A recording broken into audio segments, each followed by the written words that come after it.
Cellular adaptation and cell injury. इसमें भी हम सबसे पहले बात करते हैं सेल इंजरी की, जिसमें कि हम सबसे पहले इसके डेफिनेशन को देखेंगे।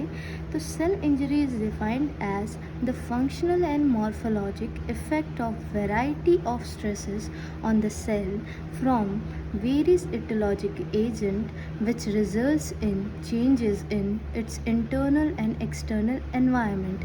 अब जो सेल इंजरी होती है वो क्या होती है? तो जैसे किसी सेल में हमें कोई फंक्शनल या मॉर्फोलॉजिक चेंजेस देखने को मिलते हैं किसी स्ट्रेस के कारण, जो कि बहुत सारे फैक्टर के कारण हो सकता है, जैसे कि फिज़िकल, केमिकल एक्सेट्रा, जो कि उस सेल की इंटरनल और एक्सटर्नल एनवायरनमेंट को चेंज कर देता है। ठीक है, अब हम देखते हैं कि जो सेलुलर रिस्पॉन्स होता है स्ट्रेस का, वो हमारा दो फैक्टर पे डिपेंड करता है। सबसे पहले होता है होस्ट फैक्टर, दूसरा होता है factor related to injurious agent. अब सबसे पहले हम देखते हैं होस्ट फैक्टर। होस्ट फैक्टर में भी कि ये देखते हैं कि जो होस्ट सेल है उसका टाइप क्या होता है, उसकी न्यूट्रिशन स्टेटस के बारे में देखेंगे कि मतलब उसे न्यूट्रिशन अच्छे से मिल रहा है कि नहीं मिल रहा है। दूसरा हम देखेंगे कि factor related to injurious agent, तो उसमें भी हम देखेंगे कि जो इंजीरियस एजेंट है उसका क्या टाइप है, जैसे कि फिज़िकल है, केमिकल है, या मतलब जो भी हो। फिर उसके डोजेस के बारे में देखेंगे कि मतलब कि कम डोजेज़ में है कि हाई डोजेज़ में है। फिर अब हम आते हैं, बात करते हैं सेलुलर अडेप्टेशन के बारे में। तो सबसे पहले हम इसके डेफिनेशन को पढ़ेंगे। When there is altered functional demand increase और decrease, cells may adapt to change that are expressed morphologically, which then revert back to normal after the stress is removed. This are termed cellular adaptation। अब हम कहते हैं कि जैसे हम किसी cell में स्ट्रेस की वजह से कोई फंक्शनल अल्टरेशन हो, जो कि हमें मॉर्फोलॉजिकली एक्सप्रेस होती है, और जब उस स्ट्रेस को हम हटा देते हैं तो वो अपने नॉर्मल स्टेट में वापस रिटर्न हो जाता है, उसी कंडीशन को हम कहते हैं सेलुलर अडेप्टेशन। अब हम ये देखते हैं कि अगर स्ट्रेस जो हमारा है वो माइल्ड या मॉडरेट होगा, तो जो सेल को इंजरी कॉज करेगा तो वो रिवर्सिबल सेल इंजरी होगा, क्योंकि अगर माइल्ड और मॉडरेट होगा और उस स्ट्रेस को अगर हम रिमूव कर देंगे तो वो वापस अपने नॉर्मल स्टेट में आ जाएगा, तो उसी चीज़ को हम कहेंगे रिवर्सिबल सेल इंजरी। लेकिन अगर सीवियर फॉर्म का स्ट्रेस होगा तो जो सेल होगा वो उसकी डेथ हो जाएगी, उसी को हम कहते हैं इरिवर्सिबल सेल इंजरी। अब कभी कभी क्या होता है कि जो रिवर्सिबल सेल इंजरी होती है उसमें कुछ रेसिड्यूअल इफ़ेक्ट बचा हुआ होता है, परसिस्ट करता है, और वो एविडेंस के रूप में पाया जाता है सेल के अंदर। सबसे पहला एविडेंस क्या है, सब सेलुलर लेवल पे हम देखते हैं। दूसरा क्या है, मेटाबोलाइट्स में accumulate within the cell. कुछ मेटाबोलाइट्स जो होते हैं उस इंजर्ड सेल में एक्युमुलेट कर जाते हैं after the reversible cell injury. ठीक है, अब हम पढ़ेंगे etiology of the cell injury.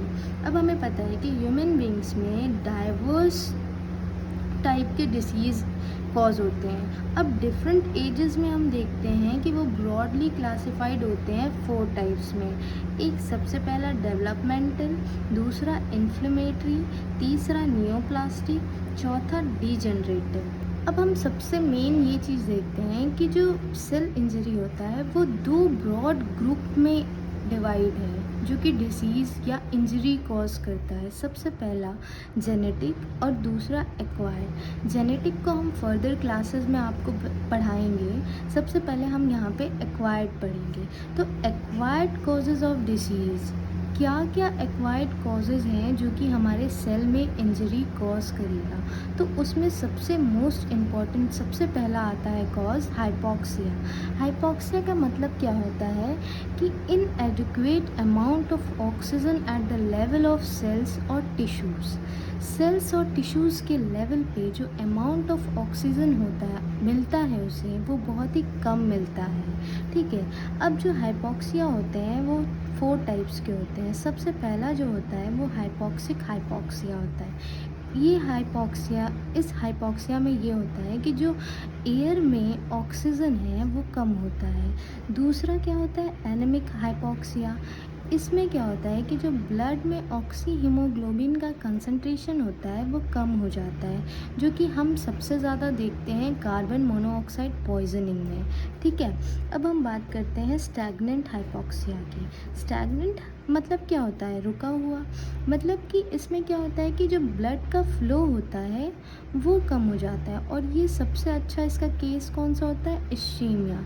इश्कीमिया में क्या होता है कि जो कैपिलरीज़ होती हैं उनमें क्या होता है, कुछ डिपॉजिशन हो जाता है, जिसकी वजह से, जैसे कि ये मान लीजिए ये कैपिलरी है कोई, यहाँ पे कुछ डिपॉजिशन हो गया, तो फिर बस ये इतना नैरो सा एरिया मिलेगा ब्लड के फ़्लो का। तो फिर क्या हो गया कि जो ब्लड का फ़्लो है वो कम हो गया। मतलब कि जो कैपिलरी की कैलिबर है वो कम हो जाती है, जिससे कि जो ब्लड फ़्लो है वो कम हो जाएगा। तो जो टिश्यू और सेल्स हैं उनको ऑक्सीजन की सप्लाई क्या होगी? कम मिलेगी।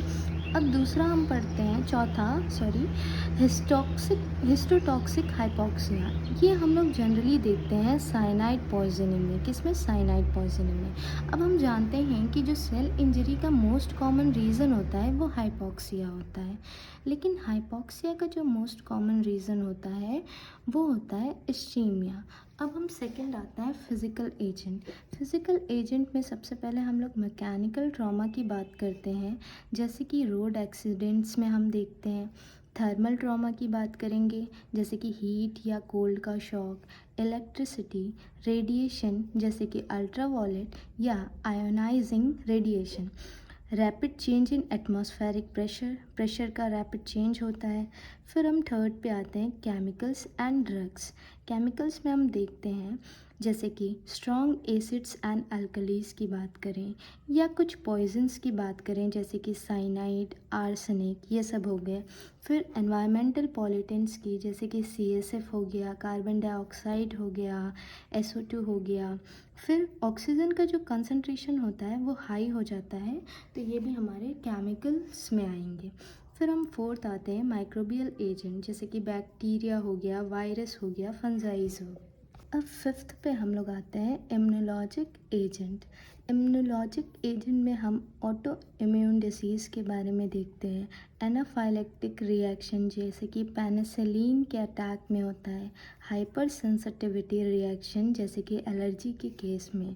अब हम सिक्स्थ में आते हैं न्यूट्रिशनल डीअरेंजमेंट। इसमें क्या होता है कि या तो न्यूट्रिशन की डेफिशिएंसी हो गई या एक्सेस हो गया। डेफिशिएंसी में अगर ओवरऑल डेफिशिएंसी होगी न्यूट्रिशन की तो उसे हम स्टारवेशन की कंडीशन कहते हैं।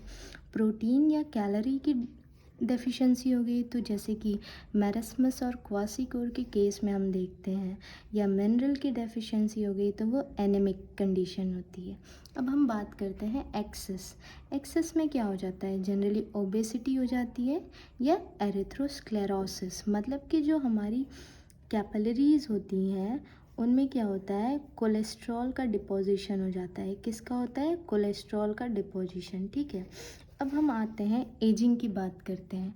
तो एजिंग में क्या होता है कि जैसे कई सारी ऐसी डिसीज़ होती हैं जो कि एज रिलेटेड होती हैं, जैसे कि हम लोग बात करते हैं सेलाइन डिमेंशिया की।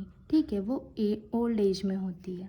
अब हम एट्थ फैक्टर पे आते हैं साइकोजेनिक कॉजेज़, जैसे कि मेंटल स्ट्रेस होगा, स्ट्रेन होगा, एंजाइटी होगी, फ्रस्ट्रेशन होगा, उसमें भी इंजरी कॉज होती है। फिर हम सबसे लास्ट कॉज आते हैं इडियोपैथिक डिसीजेस, जिसकी कॉज के बारे में पता ही नहीं होता है।